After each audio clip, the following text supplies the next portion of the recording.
মেয়ের তা থেকে ছেলের মৃত্যু, জীবন সংগ্রামে পরিপূর্ণ ছিল আশা ভোঁসলের জীবন। বিস্তারিত থাকছে এই প্রতিবেদনে। বন্ধুরা, চ্যানেলে নতুন হলে চ্যানেলটি সাবস্ক্রাইব করে রাখতে পারেন। আশা ভোঁসলে হাজার হাজার গান গেয়ে ইতিহাস তৈরি করলেও তার ব্যক্তিগত জীবন ছিল সংগ্রামে পূর্ণ। গার্হস্থ্য হিংসা থেকে শুরু করে 2 সন্তানের মৃত্যুশোক সহ্য করেও তিনি সঙ্গীতের জগতের এক অসামান্য নজির স্থাপন করেন।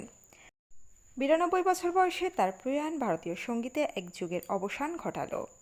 সুরের রানী হিসাবে পরিচিত আশা ভোঁসলে তার কর্মজীবনে হাজার হাজার গান দিয়ে ইতিহাস সৃষ্টি করেছেন, কিন্তু তার ব্যক্তিগত জীবনও ছিল উত্থান পতনে ভরা।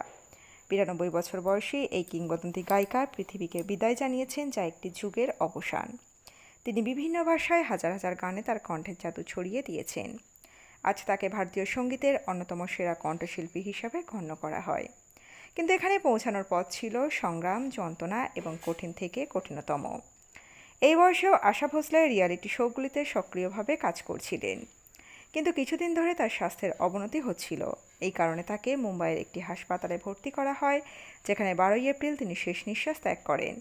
গায়িকার ব্যক্তিগত জীবনে শ্বশুরবাড়ির গার্হস্থ্য হিংসার শিকার থেকে শুরু করে সন্তান শোক সবই তিনি সহ্য করেছেন। একাই তার সন্তানদের বড় করার পর তার দুর্ভোগ শেষ হয়নি।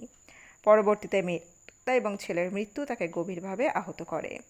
ব্যক্তিগত প্রতিকূলতা সত্ত্বেও আশা ভোঁসলে তার কর্মজীবনে আর কখনো পিছন ফিরে তাকাননি এবং তার কণ্ঠ দিয়ে প্রজন্মের পর প্রজন্মকে মুগ্ধ করেছেন।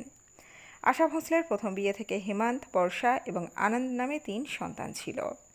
তবে জীবন তার জীবনে গভীর দুঃখ নিয়ে আসে। তার বড় ছেলে হেমন্ত ভোঁসলে 2015 সালে ক্যান্সারে মারা যান, আর মেয়ে বর্ষা ভোঁসলে 2012 সালে তা করেন। এই ঘটনাগুলো তাকে গভীরভাবে নাড়া দিলেও তিনি নিজেকে সামলে নিয়ে কাজ চালিয়ে যান। বর্তমানে তার ছোট ছেলে আনন্দ ভোঁসলে তার কাজ ও ব্যবসা পরিচালনা করেন।